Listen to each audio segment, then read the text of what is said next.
શ્રી રામ ભક્ત એવા હનુમાનજીના જયંતિ અને તેમના જન્મોત્સવ પર ભારે ચર્ચાઓ થઈ રહી છે. નમસ્કાર દર્શક મિત્રો, ખબર છે .com ની અંદર હું દ્રષ્ટિ આપ સૌનું સ્વાગત કરું છું.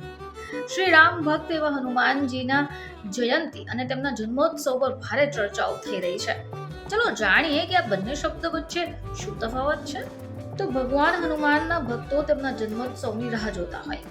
આ દિવસે બજરંગબલીના ભક્તો ધામધૂમપૂર્વક તેમનો જન્મદિવસ મનાવશે. હવે આજકાલના લોકો ઇન્ટરનેટ પર વધારે સર્ચ કરે છે, તો હનુમાન જયંતિ ને હનુમાન જન્મોત્સવ વધારે પડતું સર્ચ કરાઈ રહ્યું છે. હવે આ દિવસને સામાન્ય રીતે લોકો હનુમાન જયંતિ પણ કહે છે, જો કે આવું કહેવું ખોટું છે. તેના માટે એક યોગ્ય શબ્દ છે અને તે છે હનુમાન જન્મોત્સવ. તમે એવું કહેશો કે આમાં શું અંતર છે? જો કે આમાં મોટું અંતર છે.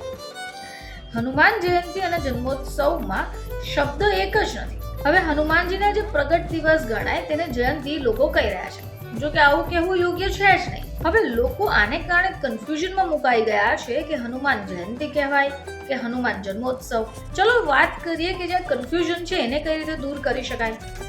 તો હકીકતે જયંતિ અને જન્મોત્સવ શબ્દ જન્મદિવસ ઉજવવા માટે કહેવાય છે.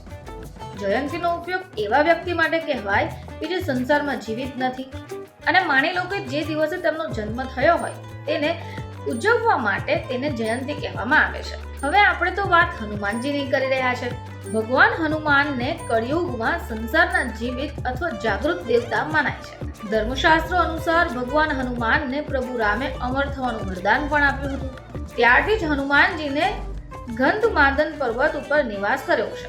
હવે આ એ સ્થાન ઉપર કળિયુગના ધર્મના લક્ષણ રૂપમાં પણ હનુમાનજી નિવાસ કરે છે. આ જ કારણ છે કે હનુમાનજીના જન્મદિવસની તિથિને જયંતિ નહીં પરંતુ જન્મોત્સવ કહેવાય છે. તો મિત્રો, હનુમાન જયંતિ અને હનુમાન જન્મોત્સવ વચ્ચેનું જે તમારું કન્ફ્યુઝન હશે તે તો ક્લિયર થઈ જ ગયું હશે. ફરીથી તમારી સમક્ષ હાજર થઈશું. ત્યાં સુધી જોતા રહેજો ખબર છે .com.